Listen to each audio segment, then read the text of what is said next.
Tēnei rā, kia akutahi, kia tiputahi, tato katoa. Very simple. We come together today to share, learn and grow. And we've got a lot to discuss. So we'll get rid of the football.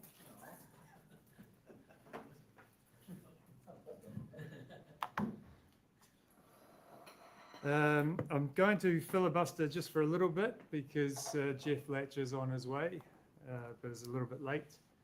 But that's okay because I've got a few things that I can sell to you. And the first, of course, is our EV knowledge quiz that we're working with the council on. This is phase 2, we'll call it, of Golf is Green, which has worked particularly well. The council is very excited about the work that we're doing with Golf is Green, and I think all golf clubs here are involved in some capacity. Morning, Dorothy.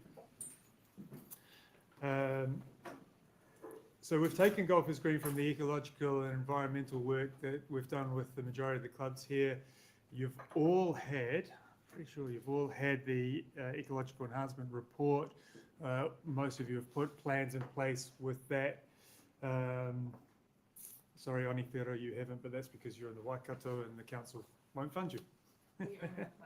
Yeah, exactly. But it's quite clear that the movement now is to sustainability. And so Golf is Green is now being picked up and moved into the sustainability arm. They will continue to fund Auckland Golf with that, and we'll continue to work with the golf clubs on what sustainability looks like. One of the really interesting things for the council is the EV usage, and the studies that they have done with the public is that everyone thinks recycling and composting is the best way to reduce your carbon emissions, when in actual fact that contributes to about 3% of overall. Welcome, Matt.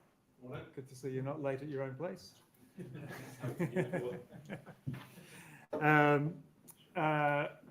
But in actual fact, moving people into EVs and hybrids is the best way of reducing carbon throughout Auckland. So they're just doing a quick quiz here. They've worked with the AA on this and now have come to North Golf and Auckland Golf.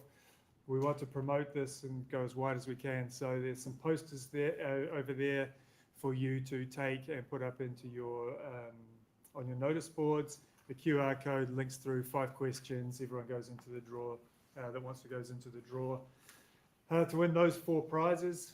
Of course, we continue to work with Mold Check.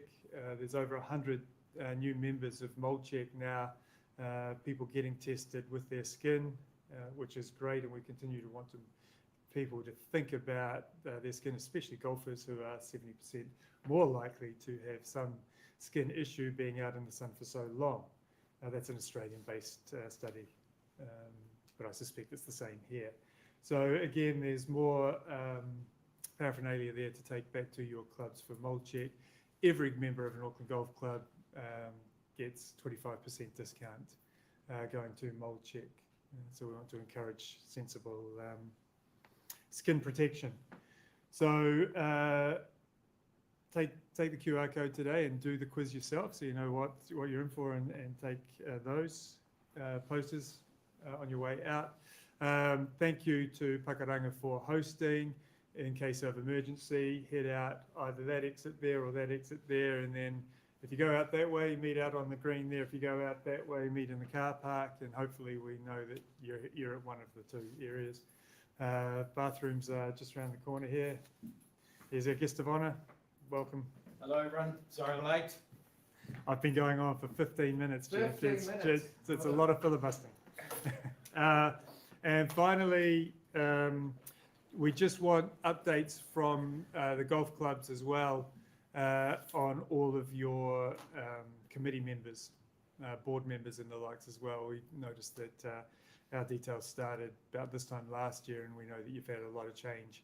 So I'll be sending out and requesting information from you to get that information on all your new committee members and board members.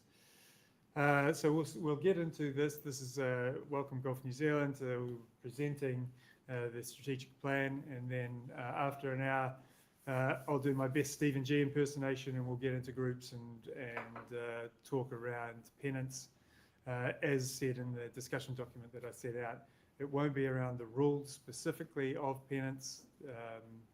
It will be around the host responsibility and the issues that we saw this year. And we will have good, encouraging, constructive conversation, and I will mix you up so that we'll go topic to topic, and we'll converse with different people and around different areas. And if there's anything else to discuss and it's not quite 12 o'clock, then we can chat about that. We'll also then move over to lunch if you want to stay. That's on you, but we can go and have some lunch here.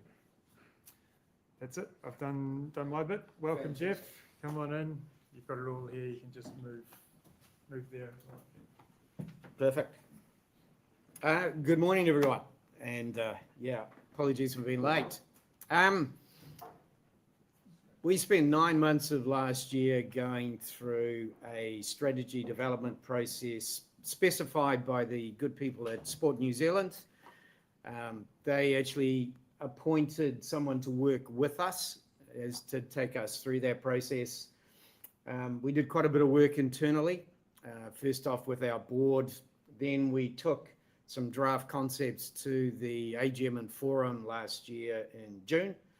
Off the back of that, we got a whole lot more feedback and then worked on that over the next sort of 3 or 4 months. And this is the result of this. It's a strategy for golf in New Zealand over the next 5 years. So I think that's important to call out. It's for golf in New Zealand. It's not for golf New Zealand. And this is the first year of that new strategy. We agreed a process with the board then to take that strategy out to the wider golf sector and community. We started by presenting to each of the 14 districts. So we've taken this document through to the 14 districts, and that also to the PGA of New Zealand, and we'll be meeting with New Zealand Māori Golf, I think, in 2 weeks' time. And then the next step in that process is this, taking it out to golf clubs all around New Zealand to give you an opportunity to hear what's in the strategy going forward, and also to ask any questions if there's anything you'd like clarified, or you think we haven't got right, or you think that we could actually improve. Ultimately, strategies to be any good need to be living documents. They need to change and evolve over time as the market and the world around us changes. And so ours won't be any different to that. But I won't read that out because it's probably been sitting up there for the last 5 minutes by the sound of things. So this is our vision, golf for all and golf for life. And you can read the purpose statement, and the two of those are closely linked. And they would change, particularly the purpose statement, off the back of the forum that we had last year in June. Also, if there are any questions on the way through, then just put your hand up and stop me or Tom, and we'll just answer any questions. Okay. Values. It's important that any organisation, and these are more for Golf New Zealand, but these are the values that we kind of landed on after quite a lot of work. Respect, inclusivity, connection, and inspiration. And I won't read all the words that sit underneath, but many of those I think will be familiar to you, and words that are pretty important, but also ones that you would have seen before in terms of values that people like to live and work by. Okay, this is where we start to get into the guts of it. We've got 5 strategic priorities going forward. One is around growth, growing the game. Second one, development, and that's building capability to drive performance. Third is connection, a strong and connected golf sector. Fourth, engagement. Golf is seen as inclusive and accessible. And then leadership and advocacy was one that our board felt really strongly about. And so that was added in off the back of the AGM and forum. And advocate on behalf of the sector.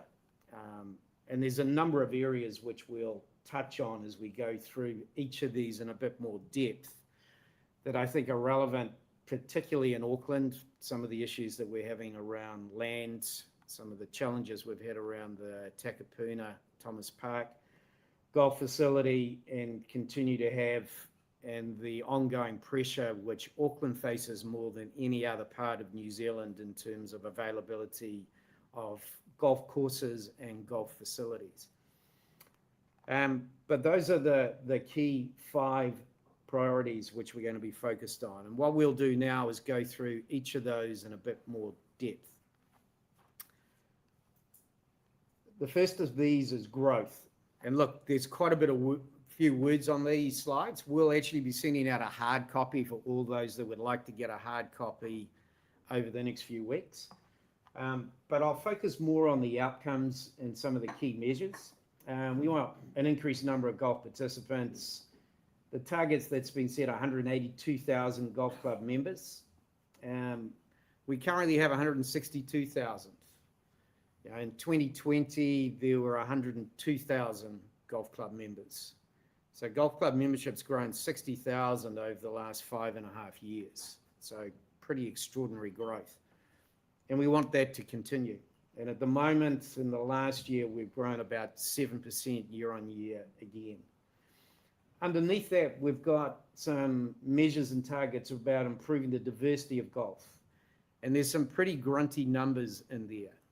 We've got a 100% increase in women in golf participating in golf.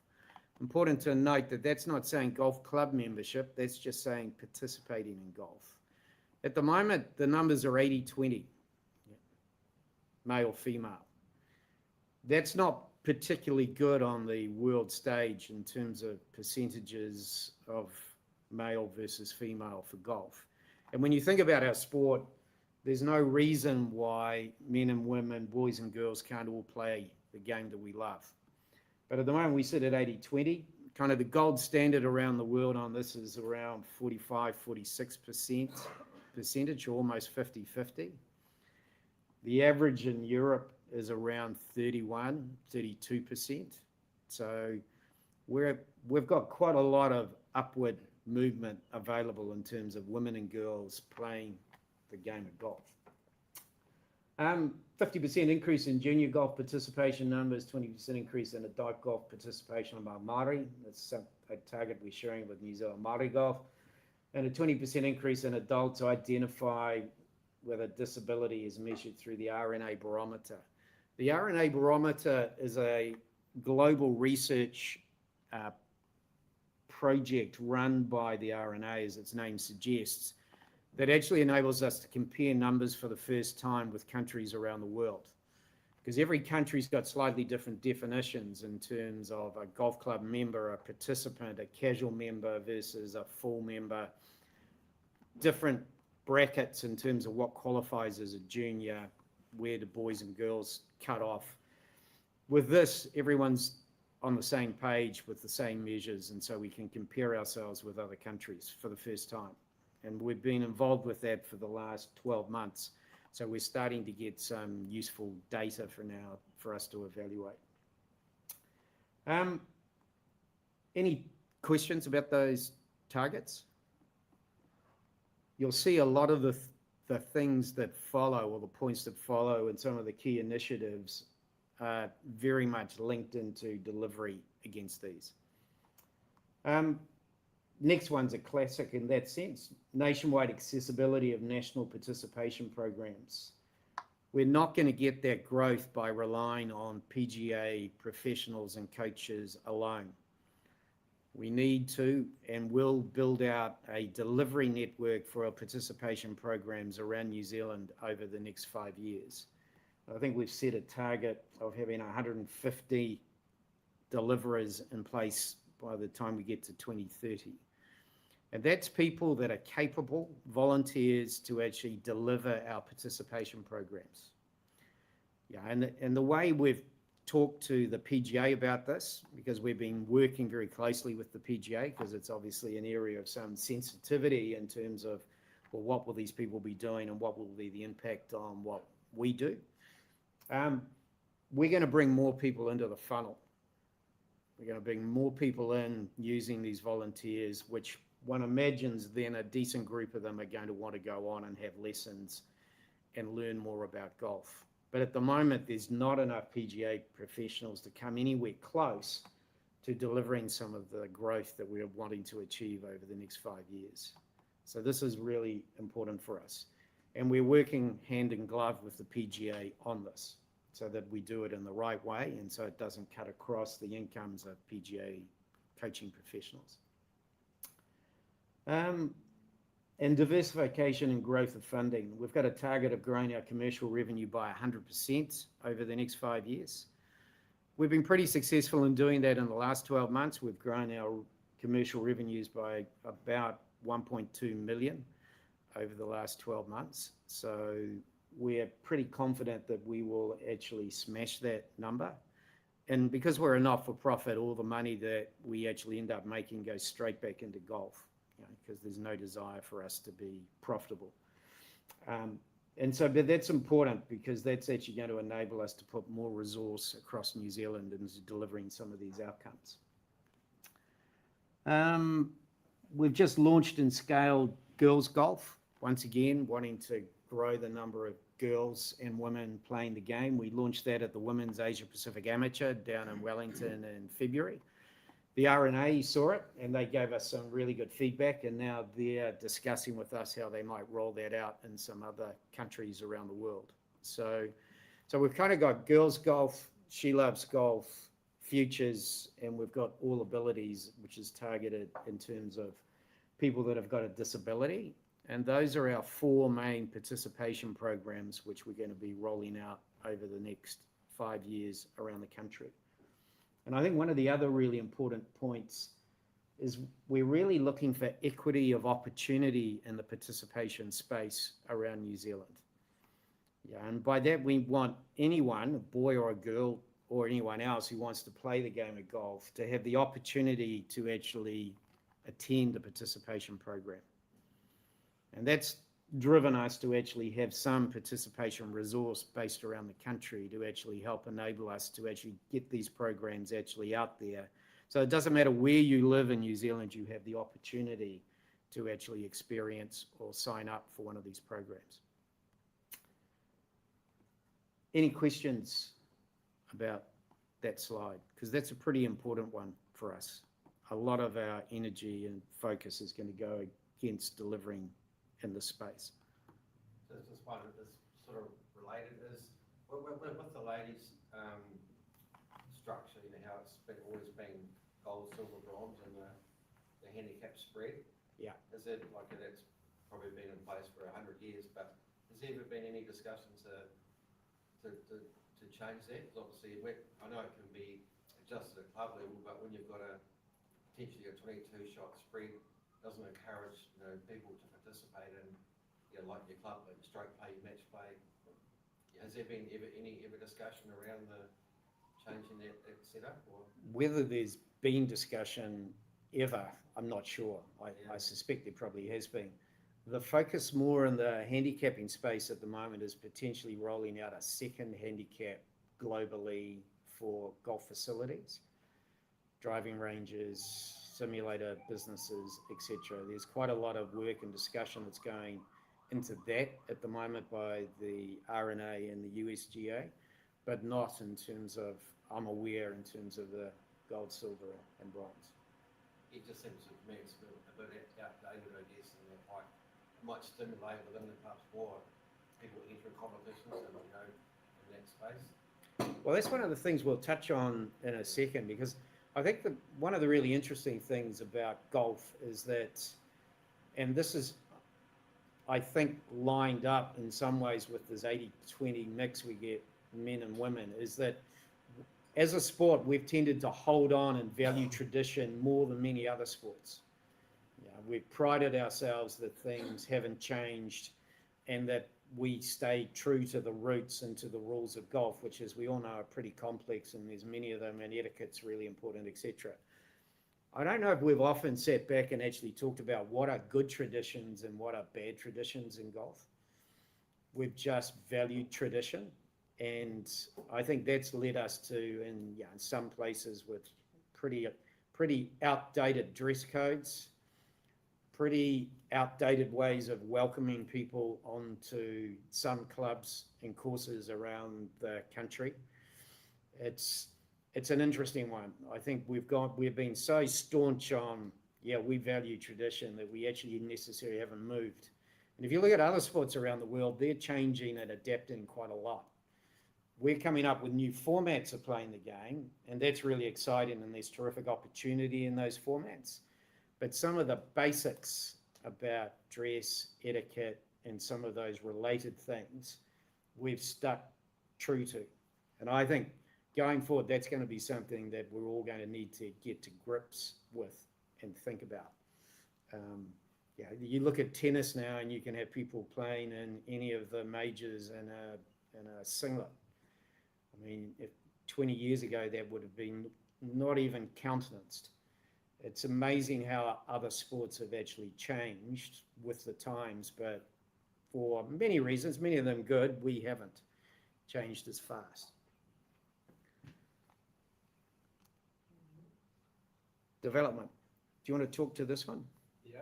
Yeah. Definitely my area of expertise. Indeed, indeed. Yep. Good morning, everybody. Yeah, so I'm Tom Waterhouse, the GM of Sector Support and Engagement. This is definitely not my area of expertise, but I'm going to talk you through it anyway. You'll notice that across some of the strategic priorities, we're not sticking people into silos and into boxes. And so when we talk about development, it's not just development of players, it's also development of our tournament program. And so this time around with our new 5-year strategy, we wanted to ensure that the general managers across the business, like myself, weren't just looking at one page. You know, we were looking at each of the strategic priorities and ensuring that we had better cross collaboration. And you'll see that there's some of the strategic priorities have different functions contained within them. So I'll talk to this. Greg Thorpe, who's been with Golf New Zealand for most of his life, is the lead in this area when we talk about talented players. And so, like Jeff alluded to earlier, we can take any questions back that we're unable to answer and come back to you. I'm conscious that Jacob, in the back of the room, we did a presentation to Jacob and the rest of the Auckland Golf Board, and Jacob gave us some feedback which may not be contained within this, Jacob. So I'm just pointing out we've got your notes. But as I talk through this, then please let us know if there's any questions, and we can either take them at the end of the slide or at the end of the session. So with regards to the development priority, the outcomes sought within the next 5 years are to have talented players identified and supported to reach their potential, obviously.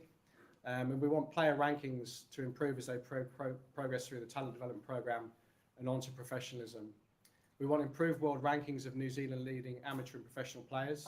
And there's a whole raft of measures there that Greg has set. And the board really pushed us to aspire to have some really robust measures in the strategy, because without them, it's really hard for us to see how we're tracking along that journey. And so Greg and his team went through the process to identify those 6 measures, which I won't talk to, but you can read now on the screen or at a later date once we send through the soft copy.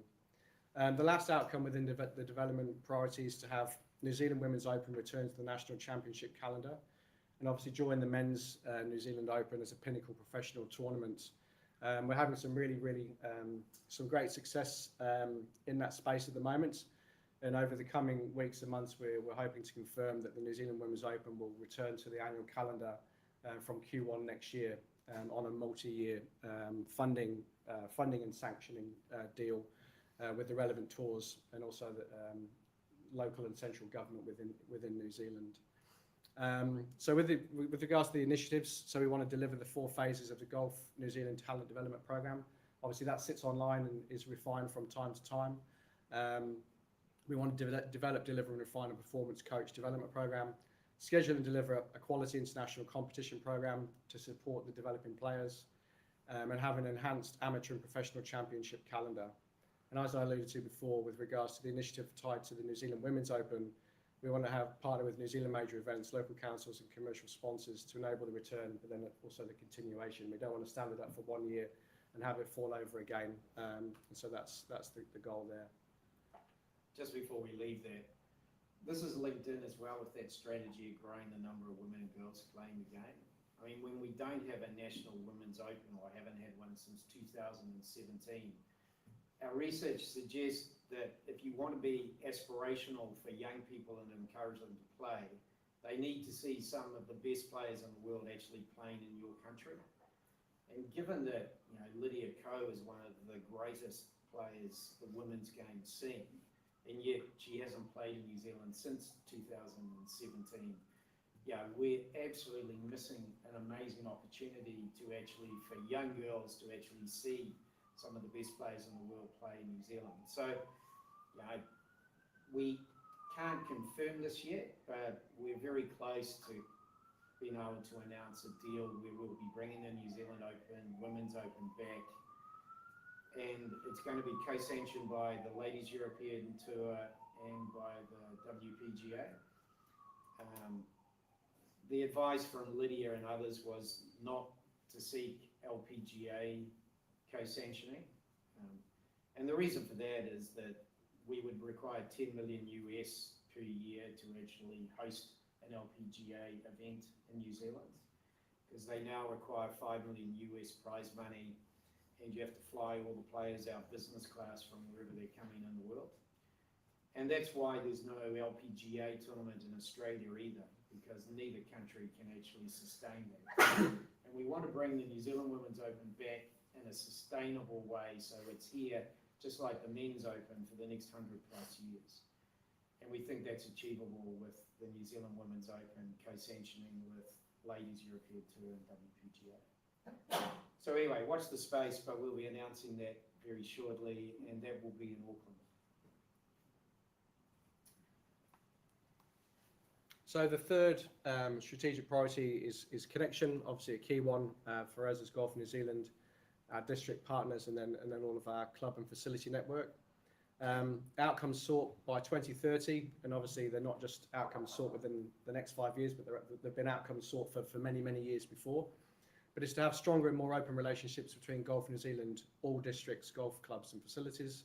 And at the moment we have an NPS survey target. We've got some feedback from Jacob on the NPS survey, and so that, like Jeff's alluded to at the start, but a fluidity with regards to how we maintain and roll out the strategy moving forward, so that could change.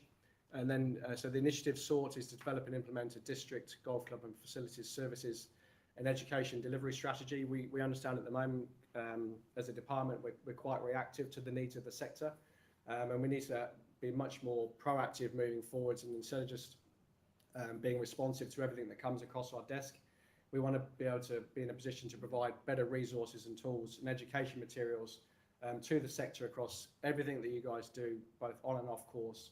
And so that's one of our plans moving forwards. We want to have clubs and facilities that are friendly and welcoming. And again, we can measure that through the Sport New Zealand's biannual Voice of Participant survey. We understand through our own research and talking with clubs and with districts that one of the barriers between people leaving a participation program and joining a club membership is the perceptions around clubs being friendly and welcoming or not. And it might not be the case with the clubs that are here today, and some of those better funded clubs in the bigger cities, but we know it is an issue, and it's something we want to try and help those clubs address, or actually for them just to realise that might be the case for them. With regards to the kind of the all districts, when we talk about stronger and more open relationships, obviously Golf New Zealand's been on a journey over the last 4 or 5 years with its partnership project or partnership program. That piece of work went through a major independent review at the end of last year. And for those of you who don't know, currently Golf New Zealand has partnership relations with 7 of the 14 districts, where 7 of them are kind of seen as in camp and 7 of them not. All 14 were given the option to join the programme when it started through Sport New Zealand's Strength and Adapt funding in early 2020, 2021. And we've realised that we've come to a bit of a junction in that journey, and we need to work differently to be able to work more effectively with all 14 districts instead of having some seen as being in the camp and some being seen as not. And so that work is currently ongoing. The review happened, like I said, at the end of last year. We've had really robust conversations with all 14 districts over recent months. Some of the next steps and recommendations will be tabled at the end of this month with the AGM and Forum. And we hope by the end of this year to have a pathway forward where all 14 districts are seen to have an equal and equitable relationship with Golf New Zealand moving forwards. And so that also ties into our relationships with New Zealand Māori Golf, the PGA, Dot Golf, the RNA and Sport New Zealand, and a number of other domestic and international stakeholders who have been kind of part of the Golf New Zealand family for a number of years. We talked there on the initiative side around alternative golf venues and tourism activation. And so we very much, as Jeff alluded to, with the RNA's research with golf facilities, we really want to bring golf facilities into the ecosystem. In New Zealand, you know, they're kind of seen as a bit of an outsider and not part of the normal the normal sector, and so we want to change that. We want to have facilities who are affiliated to Golf New Zealand. We want to have their members having the ability to become affiliated through the facilities membership. And so there'll be a piece of work moving forwards. We really want to bring those guys and girls inside the tent. And so what that looks like at this stage, we've got some rough ideas, but that'll evolve over the course of the strategic period. And then when we look at tourism, a number of years ago, I think it was called Golf Tourism New Zealand, existed under the previous national government.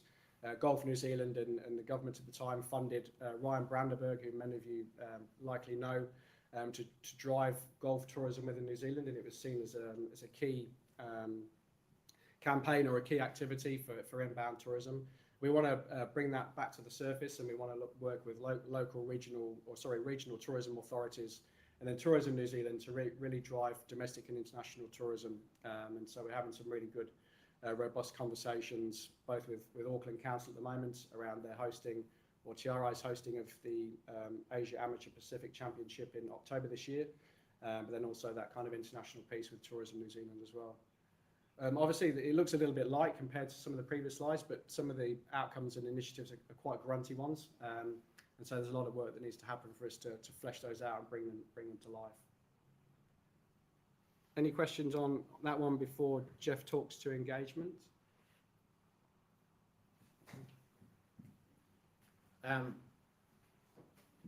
By the way, on the last one, the clubs and facilities are friendly and welcoming, right? The Voice of the Participant survey looks at 17 or 18 sports in New Zealand, the big 17 or 18 sports. And it included in that are opportunities for participants and members of clubs to actually rate the sport and how they feel they're treated and the rest of it. Women felt in golf we were the second to bottom out of those 18 sports in terms of our ranking. We were significantly lower than most other sports, and that included the treatment, opportunity for development, growth, for working in the sector. You know, we were down near the very bottom, and we were miles away from some of the other big sports in New Zealand. And golf's actually a big sport now. When you look at the participation base in golf, in total, we're getting close to around 500,000 people. That's big. That is far bigger than rugby. That is bigger than football. That is bigger than most other sports, depending on whether you think fishing is a sport or not. That's always a bit of an argument. But it just emphasized, I think, that we do, as an industry, have some work to do in terms of women and girls. I mean, I look around this room, and it's great to see some women in the room, but it's nowhere near the percentage of people that we've actually got in the country. And so it's interesting. You know, there's some real opportunity, I think, for us. And Auckland, I think, is better than many parts of New Zealand in this regard. Engagement. So the things we're looking for here are pretty simple and straightforward. I think golf is perceived as fun, accessible, and a game for all. In most of New Zealand, golf is seen that way. Auckland's probably, in some ways, the part of the country where this is least adhered to or seen as a perception. And that's partly driven because we don't have enough golf courses in Auckland, and so the cost of playing in Auckland and the challenge to play, particularly in the weekend, as we all know, is huge. And so, and a lot of clubs have understandably, because of demand and supply, put membership rates up and introduced joining fees, et cetera, et cetera. And so golf in Auckland is actually expensive, and we've only got 2 public golf facilities, and one of them's being challenged at the moment. So, yeah, this is probably particularly challenging here. Most of New Zealand has more golf courses than golfers, and there's capacity to take a lot more players, and that includes in Wellington and Christchurch. So we've got a real unique issue in Auckland, which is a challenge. We want our digital platforms to be a trusted hub for golfers and potential players to discover, connect, and engage with the game. As you all know, we've rolled out recently with DocGolf some changes to the app. It'd be fair to say we've had some really good feedback from golfers, but we've had some pretty negative feedback from golf clubs. And there's some absolute issues in terms of what's in the app and some of the changes they made. And I'll add that we weren't made aware of those changes and the impact they were going to have on club. We worked with DocGolf on the player experience and the stats that would be available, which at this stage, the early feedback we've got is that's actually being really well received. And I think, what did we say yesterday? We looked at the numbers. I think 45% of people that are using the app are now starting to use the golf stats section, which is new, which is fantastic because it hasn't been out there very long. But be that as it may, there's been some consequences of some of these changes which we didn't know. And so we're engaging with DocGolf every day at the moment about how we fix that.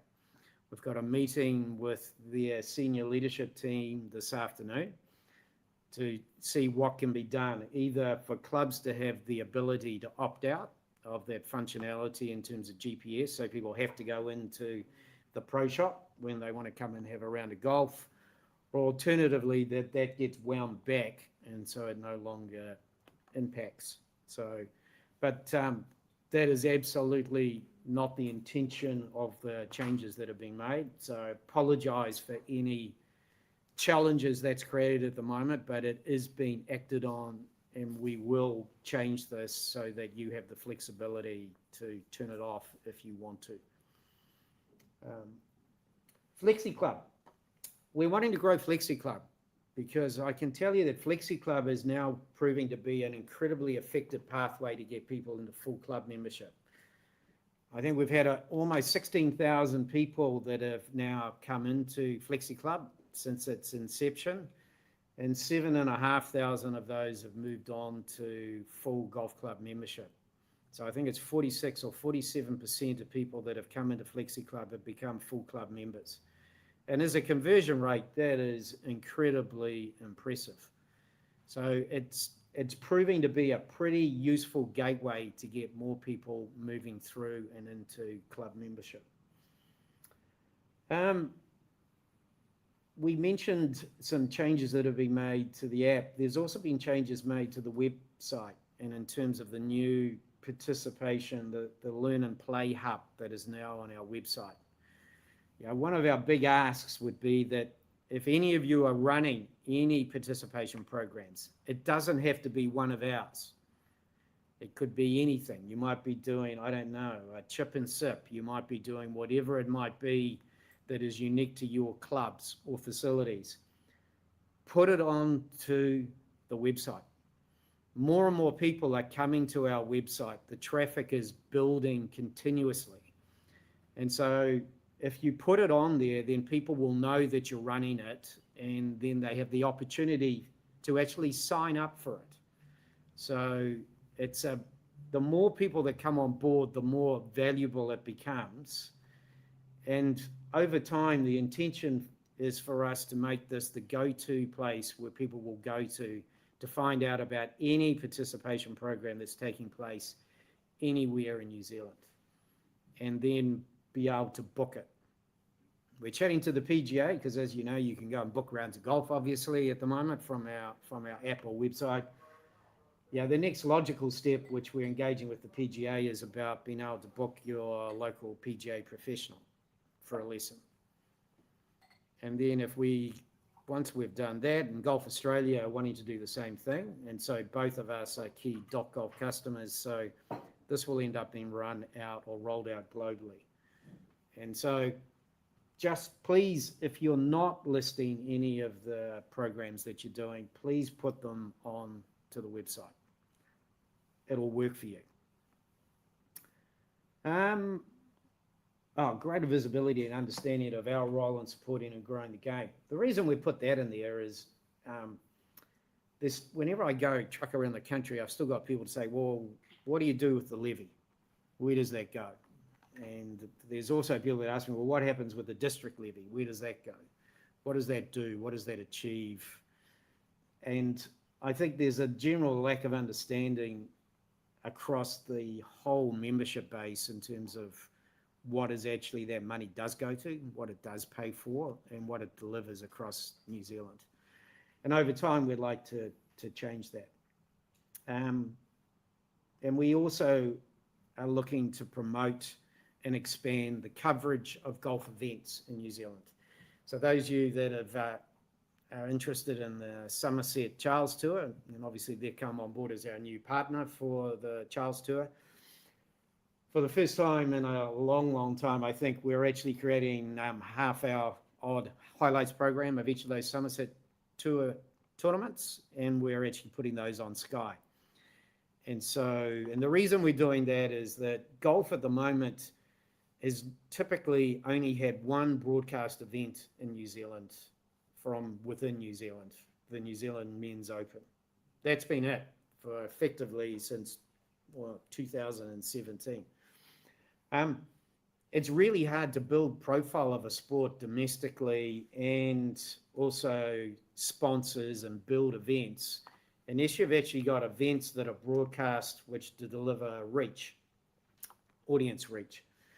And so what we're doing at the moment is two things. One, we're now looking to create one of these shows on every one of the 8 Charles Tour events. And so that's starting to build the profile of our players that are playing on the Charles Tour, but also on the tournaments and the events. And once we build that profile, then we can start to wrap sponsors around it, and we can actually put more money into them and build those events up with more prize money, better players, etc. So that's the Charles Tour strategy. And then we're also wanting to have more events that are broadcast from New Zealand to the world. Yeah, I mean, normally, as I say, we only have one. This year, we're going to have 5, which would be the most we've ever had in our history. We're not interested in the tournaments just in the sake of tournaments. There's got to be a purpose for us to actually support those tournaments and actually to have them in the schedule. And so I guess for the ones that get broadcast internationally, it's a twofold. One, we want to have some of the best players in the world playing in New Zealand for the whole aspirational build profile of golf, get more interest in golf. Secondly, we're actually wanting to work with the government in terms of driving inbound golf tourism and having more people come into New Zealand to play golf. Because while there's heavy usage of golf courses in the weekend in most parts of the country, there's a lot of availability midweek. And visitors to New Zealand can play generally any time of the week. And they pay a lot more money, as you would all know, in terms of green fees. So bringing them into New Zealand, where we've got so many golf courses and fantastic golf courses, big and small, urban and rural, there's a real opportunity to bring more revenue into the whole golf sector.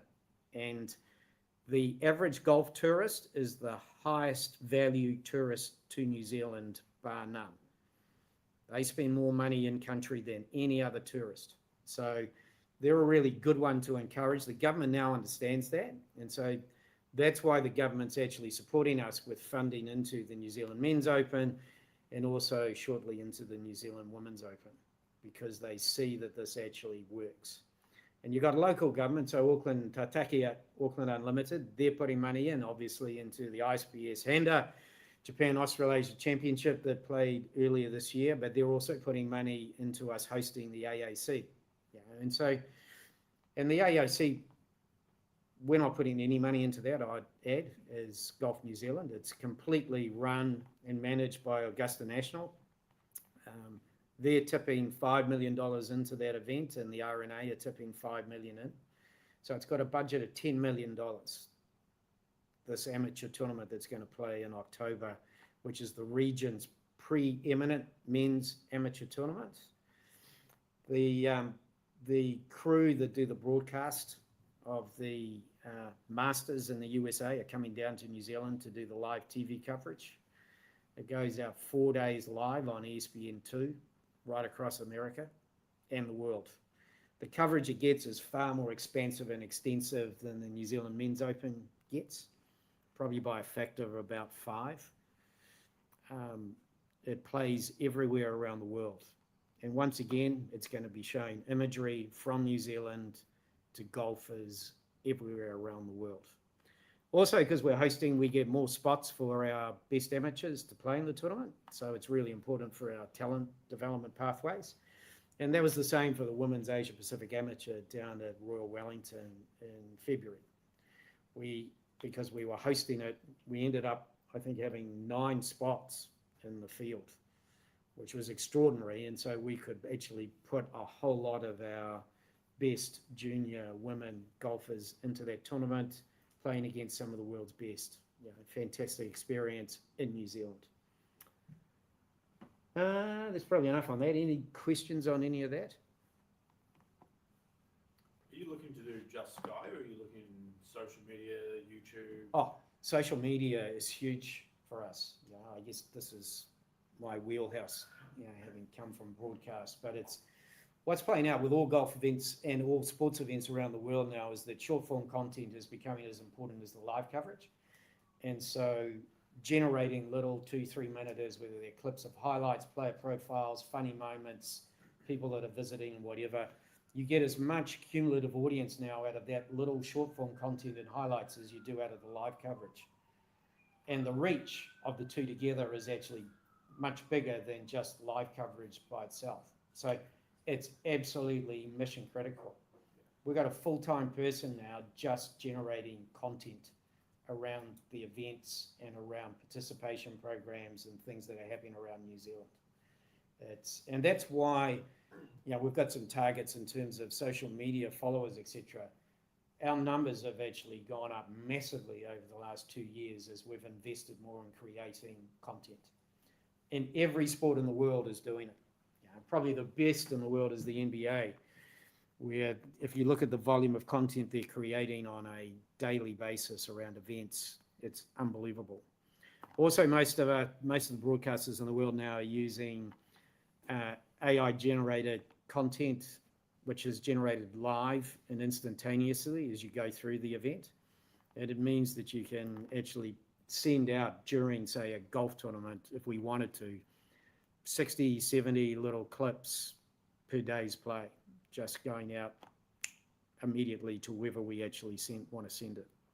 It's, the world's changed hugely in that space, and it's a massive opportunity. Any other questions? Okay. Leadership and advocacy. Yeah, I'll be quick because I know Jacob will be cracking the whip. So this is the last of the kind of strategic priorities, and then we'll talk about the enablers as well. But as Jeff said at the opening, this is a priority that the board really pushed for, and insisted that the Sport New Zealand facilitator allow us to include. They were very much trying to get us into having 3 strategic priorities, and we've had 5 because we think it works better for golf. And this one is obviously a really key one. And so I'll talk through the ambitions, those being to at least retain all of the existing and have development of new clubs and facilities. So in 5 years' time, we don't want to see a decrease in numbers. There's obviously a lot of work that goes into that. Jeff spoke about Takapuna earlier. Jeff and I spent, it wasn't hours, it was days, if not weeks, supporting the feasibility study. Some of you may well have been involved in that, so thank you very much if you provided data to the research company. We spend a lot of time with Takapuna Golf Course and also with the council. And obviously now there's with the results that have come out, there's a hell of a lot of work now to be done for them to determine where they're going to land. But our work, in our eyes, put golf, at the forefront of any work or any development that happens at AF Thomas Park. We hope in the end result is that there's a 9-hole course, but then also the maintenance of the 48 bay driving range, a putting green, and a chipping area as well. And so fingers crossed that that's how it is and how it moves forward. We've also done a lot of work over the last 18 months with Nelson Golf Club with the airport expansion, and we had staff in attendance at the Pegasus Residents Association meeting last night. I haven't got an update yet, but no doubt we'll be supporting that membership group and the council and whoever else might be vying, pushing for golf to be maintained at that site. Our team will be involved. So as part of that, over the next 5 years, we want to develop and implement a comprehensive advocacy initiative. We understand more and more with the pressures that are coming in through all of the changes to the Resource Management Act. There's going to be a lot of pressure on land across a number of these cities and regions. And so we want to be proactive, as I mentioned in an earlier slide, in our support and advocacy of green space in golf with the sustainability, environmental, health and well-being benefits that the game provides. We want to help improve governance at districts and clubs. And so by the end of the 5-year cycle, we want to have 20% of districts and club boards who will have members completed an approved governance program. So we're working closely with Golf Australia and the Australian Institute of Company Directors on a program that they launched last year through a pilot program. They're just finalising their agreement with the AICD to move that program and roll it out across the country. And so we're going to tag on to that, and we're hoping to launch this year. It won't be in June, I can tell you that, so that needs a bit of an update. But it won't be far away. We're going to launch our own online workshop or training that we can roll out to clubs, facilities and districts. And then we want to have more localised and targeted in-person workshops alongside the New Zealand Institute of Company Directors, likely rolling out in Q1 or Q2 2027. So kind of watch this space with regards to what that looks like. But we know it's an issue, and we know there's some interesting and heated conversations that happen between districts and boards and management, and a little bit of interference and overstepping boundaries with regards to who's doing what and whether it's a governance or an operational role. There's a few smiles and nods down here. And so we're hoping to support all the different management committees across districts and clubs and facilities to help them all understand their own roles and responsibilities.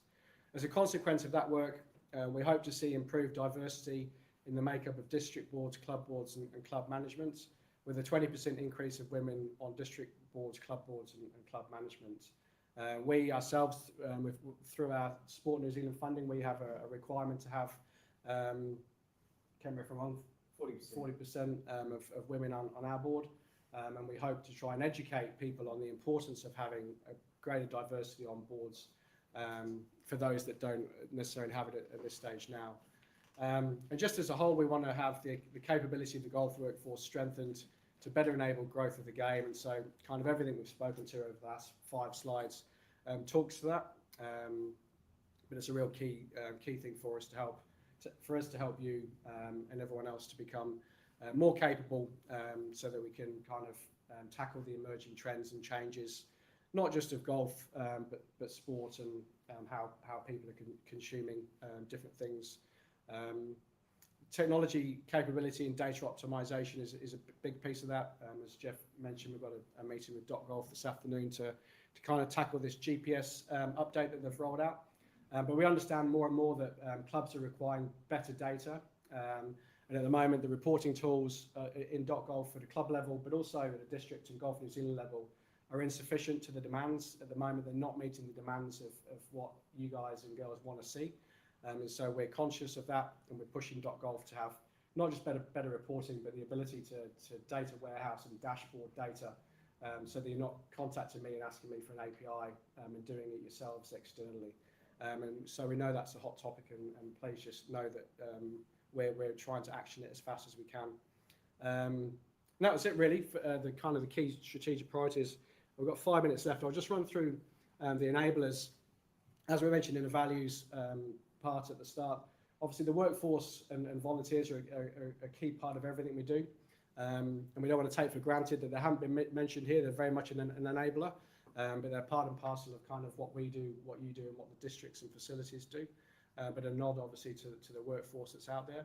But our key enablers to help us deliver the strategy over the next 5 years sit with safe sport and wellbeing, diversity and inclusion, sustainability, and technology as well. And so I'll leave that holding slide up as so you guys can read through it. But otherwise, Jeff and I can take any questions, and just conscious, like I said, of Jacob wanting to carry on with his next part of the program at 11 o'clock. But thanks all for your time. I'm not sure, it'd be great, Jacob, to get a number of accounts on the number of clubs, both in person and online. But thanks all for your time and interest. Terrific to see so many of you here today. So really fantastic opportunity. But while we're here, are there any other questions about anything at all? We don't often catch up like this. I've got one for you guys. One of the things that came out of the 14 district meetings we've had is feedback from districts that it would be useful if Golf New Zealand had people that were specifically tasked to move around the country and support clubs in terms of, it could be helping with governance training, it could be helping with business plans, how the club might actually want to consider this, sharing case studies about different ways of pricing green fees to maximise the revenue for the club. Myriad of different things, might be health and safety to ensure that or sustainability, or help in terms of advice or guidance on irrigation or water management or whatever. What would you think about that as clubs and facilities? Would that be useful if we actually had people that were able to actually assist in those sort of things directly? I don't have a question, but I was actually going to suggest that this needs to happen more often, where we're all actually getting together and hearing from you guys, guys actually getting a sort of an understanding from the club's operational aspect on how all these sort of updates or plans or strategic plans that you have actually affect us. And if we did have more of these, or you had somebody engaging with us, you would know all of this stuff a lot sooner, and hopefully then we could fix any of these issues a lot quicker than once a year kind of thing. True. I think too, if you had someone in place like that, it's a lot easier for clubs to learn from shared experience as well, and you get a central voice that's actually spreading that around district, but also even in between districts as well. So there'd definitely be massive benefit to it, and each club would take something different from it. But having that centralised person that's seen it at multiple different clubs and can then filter that out, I think it's a massive benefit to it. Cool. I mean, what came out of the 14 district meetings is every district's got different needs. And I'm assuming that applies to clubs as well. Every club would have different needs, strengths, weaknesses, whatever, right? And so I think what we've probably been focused on before is kind of a one size fits all. And in actual fact, the feedback we've got from districts, well, that actually doesn't work for us. And so at the moment, what we're working through internally is, okay, well then how do we actually design something that actually is more tailored and nuanced for whatever that particular district wants? But the same would apply to clubs, right? So, cool. Anything else? No? Okay. Well, look, I hope you found that beneficial. That's what we're about. If you would like a hard copy of it, then please reach out to either directly to us or to Jacob.